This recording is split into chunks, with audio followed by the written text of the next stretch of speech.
Assalamualaikum warahmatullahi wabarakatuh. Perkenalkan, nama saya Maulana Juni. Saya dari kelompok 2 berjudul Peningkatan Hasil Belajar dan Kemampuan Berpikir Kritis Siswa kelas 3 SD Negeri Karangmoloko 1 pada materi operasi hitung perkalian dan pembagian melalui pendekatan pembelajaran kontekstual. Bab 1. Yang pertama itu latar belakang masalah. Pendidikan merupakan salah satu aspek penting bagi kehidupan manusia untuk mengembangkan dirinya sehingga mampu menjadi manusia yang berkualitas dan berpotensi serta mampu bersaing di era globalisasi. Kemudian yang B, identifikasi masalah. Berdasarkan latar belakang masalah, maka identifikasi masalah dalam penelitian ini sebagai berikut. Yang pertama, rendahnya hasil belajar siswa pada materi perkalian dan pembagian pada siswa kelas 3 SD Negeri Karangmoloko 1. Yang kedua, rendahnya kemampuan berpikir kritis pada materi perkalian dan pembagian pada siswa kelas 3 SD Negeri Karangmoloko 1. Yang ketiga, pendekatan yang digunakan oleh guru dalam proses pembelajaran siswa kurang menarik bagi siswa sehingga hasil pembelajaran siswa menjadi kurang memuaskan. Yang C, batasan masalah. Berdasarkan identifikasi masalah, penelitian akan membatasi masalah dalam penelitian ini. Yang pertama yaitu penulis hanya meneliti siswa kelas 3 SD Negeri Karangmoloko 1 semester ganjil tahun pelajaran 2015-2016. Objek yang diteliti adalah peningkatan hasil belajar matematika dan kemampuan berpikir kritis matematika. Yang ketiga, pendekatan pembelajaran yang digunakan adalah kontekstual atau contextual teaching and learning.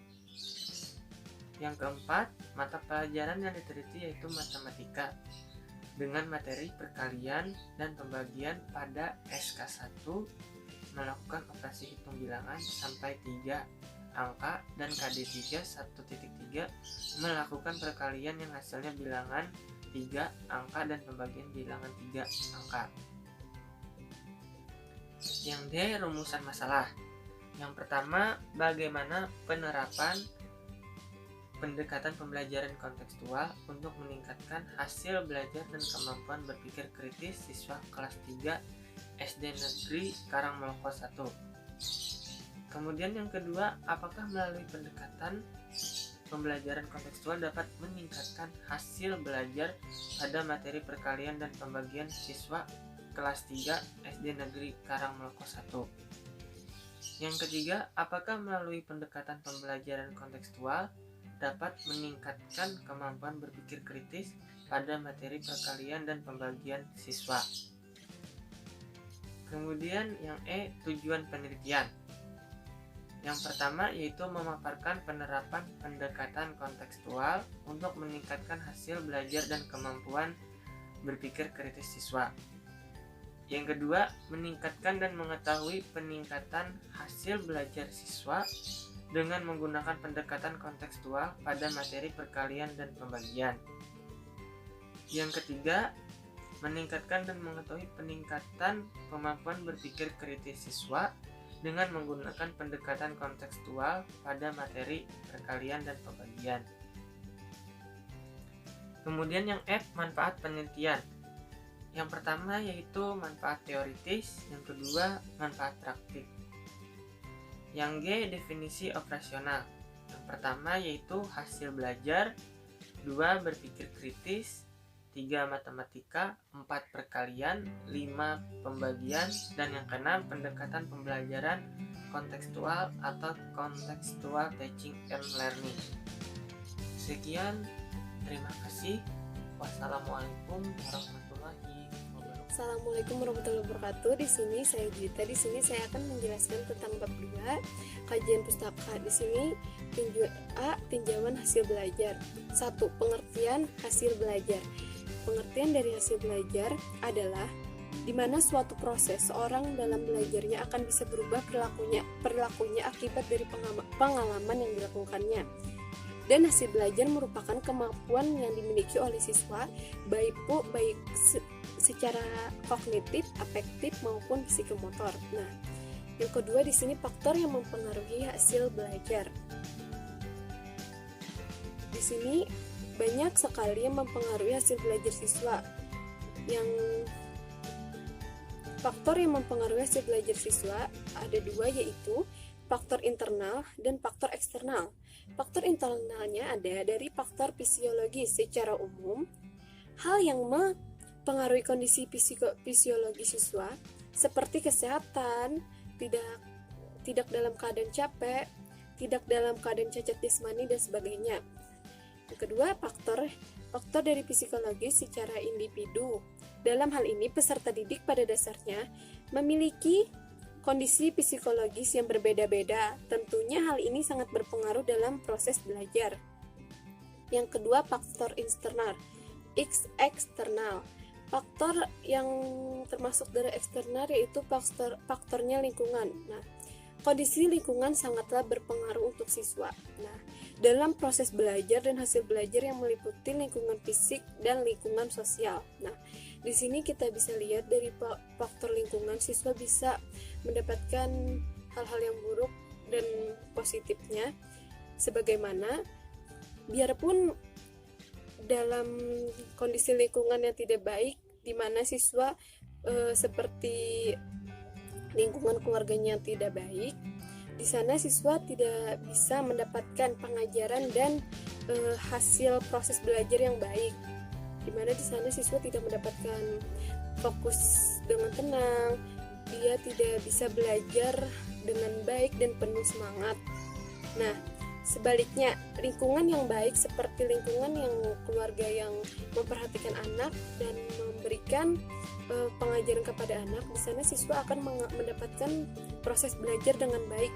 Nah, di sini faktor instrumental. Faktor instrumental berfungsi sebagai sarana untuk tercapainya tujuan pembelajaran yang diharapkan. Pendapat tersebut mengungkapkan bahwa faktor-faktor yang mempengaruhi hasil belajar diantaranya kecerdasan anak, kesiapan anak, bakat anak, kemampuan belajar, minat anak, model penyajian materi, pribadi dan sikap guru, suasana belajar, kompetensi guru, dan kondisi masyarakat. Nah, yang ketiga, karakteristik siswa kelas 3 SD. Nah, selanjutnya saya akan menjelaskan cek kerangka berpikir. Matematika merupakan suatu ilmu pengetahuan yang berhubungan dengan hitungan dan menggunakan bilangan atau angka, serta simbol-simbol matematika untuk memecahkan permasalahan matematis dalam kehidupan sehari-hari. Nah, yang D, hipotesis tindakan. Berdasarkan landasan teori, hasil penelitian yang relevan dan kerangka berpikir tersebut, maka hipotesis tindakan dalam penelitian ini sebagai berikut. 1. Penerapan pendekatan pembelajaran kontekstual dapat meningkatkan hasil belajar dari kemampuan berpikir kritis siswa kelas 3 SD Negeri Karangmoloko 1 semester ganjil tahun ajaran 2015-2016 dengan langkah-langkah sebagai berikut. 1. Relating, 2. Experiencing, 3. Cooperating, 4. Applying, 5. Transferring.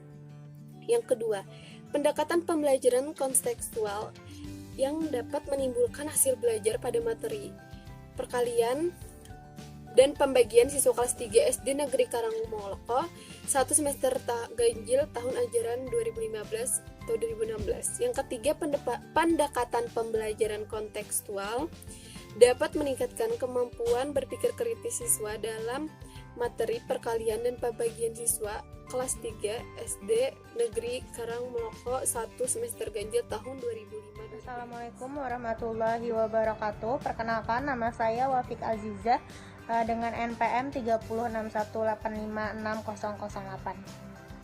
Di sini saya akan membahas bab 3 yaitu metode penelitian. Yang pertama di sini jenis penelitian. Yang pertama, 1. Perencanaan tindakan atau planning. Merupakan tahap awal dalam pelaksanaan tindakan kelas. Perencanaan planning terdiri dari identifikasi masalah, analisis penyebab adanya masalah, dan pengembangan bentuk tindakan atau aksi sebagai pemecahan masalah. Yang kedua, pelaksanaan atau acting. Nah, itu merupakan implementasi dari tahap perencanaan tindakan atau planning yang telah dirancang sebelumnya. Nah, yang ketiga, pengamatan atau observing. Observing atau pengamatan dilakukan bersama dengan tahap pelaksanaan atau acting secara berlangsung. Nah, yang keempat yaitu refleksi. Nah, refleksi adalah kegiatan evaluasi untuk melihat rencana dari awal hingga akhir, kendala dan hal-hal yang perlu ada perubahan, rencana atau tidak. Selanjutnya, setting penelitian, meliputi tempat, subjek, dan waktu penelitian. Lalu ada persiapan penelitian. Yang pertama, meminta izin. Yang kedua, melakukan observasi. Dan yang ketiga, peneliti melakukan wawancara. Yang keempat, peneliti mengidentifikasi permasalahan yang muncul. Yang kelima, menyusun rencana penelitian. Yang keenam, peneliti membuat gambaran awal. Yang ketujuh, mengkaji standar kompetensi, KD, indikator, tema pembelajaran, dan materi ajar. Yang kedelapan, menyusun instrumen pembelajaran. Yang kesembilan, mempersiapkan fasilitas. Dan yang kesepuluh, melaksanakan penelitian. Selanjutnya, perencanaan tindakan setiap siklus. Perencanaan tindakan dilakukan untuk mengetahui permasalahan yang terjadi di kelas melalui observasi dan wawancara dengan guru kelas. Yang kedua yaitu pelaksanaan tindakan. Yang pertama pada pertemuan 1, siklus 1. Yang pertama itu pertemuan 1. Ada kegiatan awal atau relating, lalu kegiatan inti, experiencing, cooperating, dan applying. Dan yang ketiga itu observasi serta pengamatan. Yang selanjutnya refleksi. Nah, pada pelaksanaan tindakan siklus kedua dilakukan 2 kali pertemuan. Yang pertemuan pertama itu dilakukan kegiatan awal atau relating. Yang kedua kegiatan inti, ada experiencing, cooperating, dan juga playing. Lalu dimasuki oleh kegiatan penutup.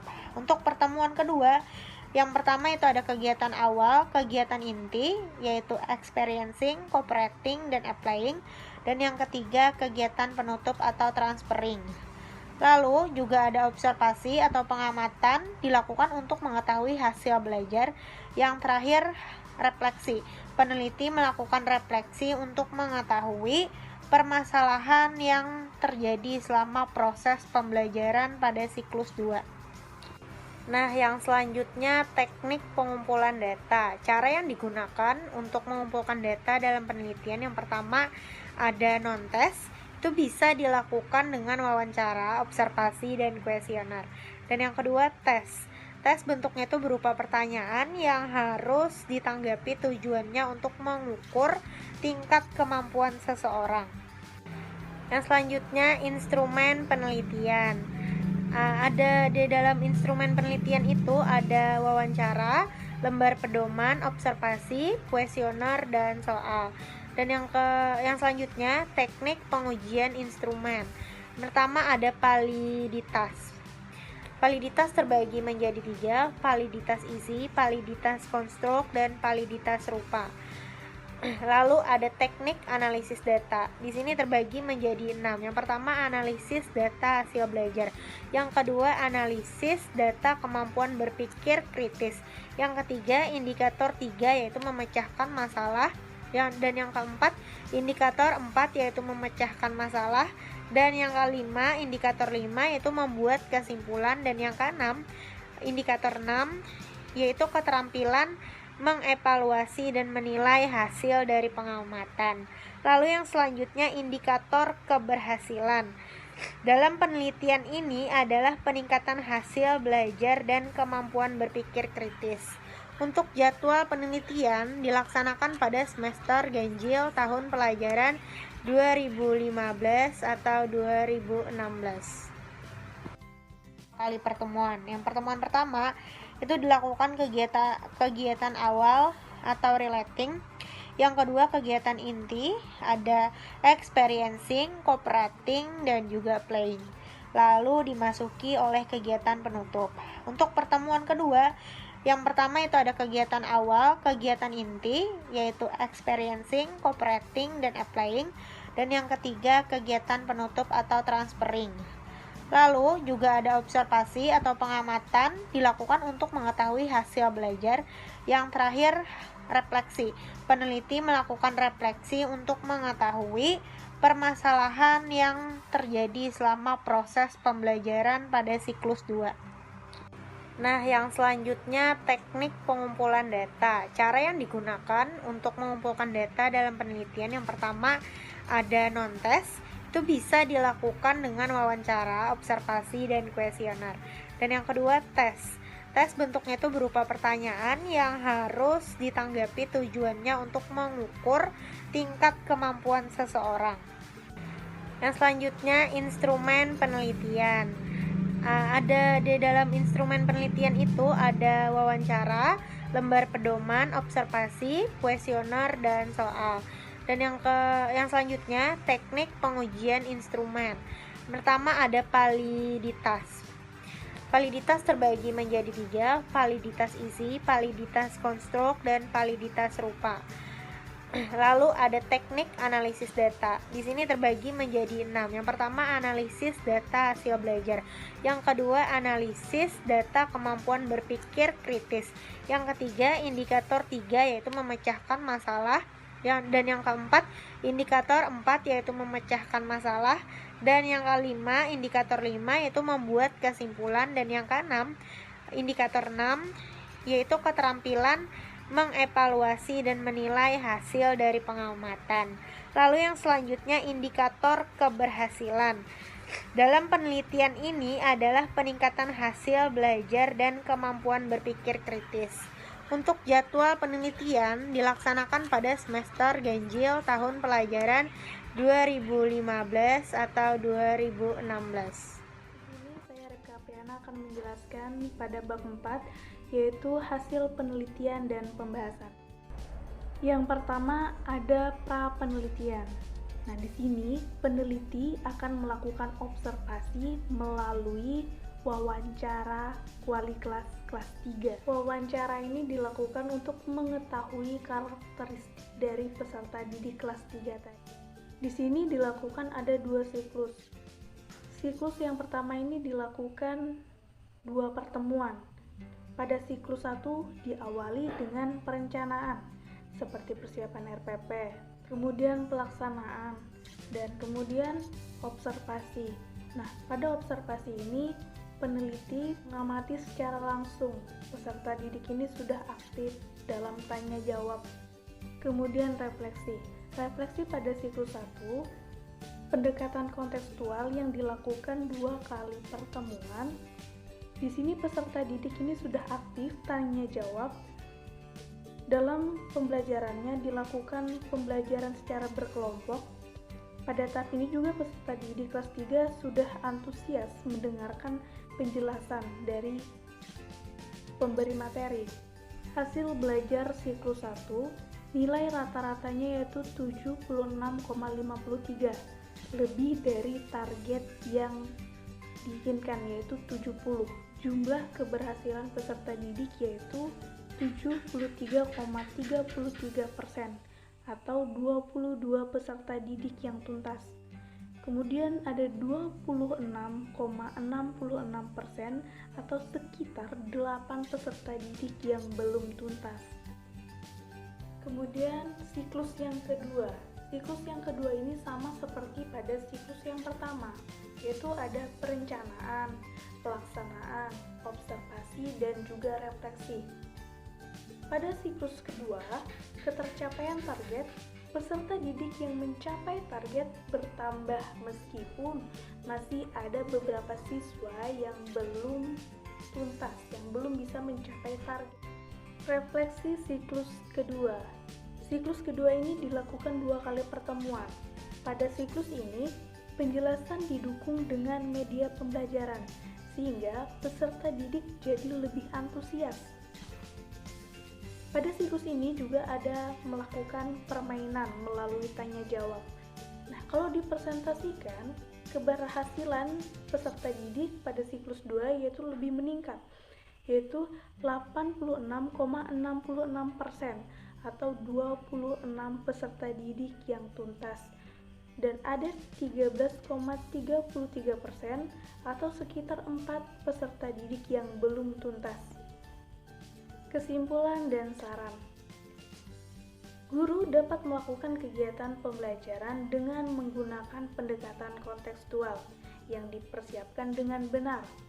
Karena melalui penerapan pendekatan kontekstual pada kelas 3 dapat meningkatkan hasil belajar peserta didik pada mata pelajaran matematika, materi operasi hitung perkalian, dan pembagian kelas 3 SD yang dapat dilihat melalui hasil belajar siswa yang dapat dipresentasikan siklus 1 yaitu 73,33% tuntas dan siklus kedua yaitu 86,66%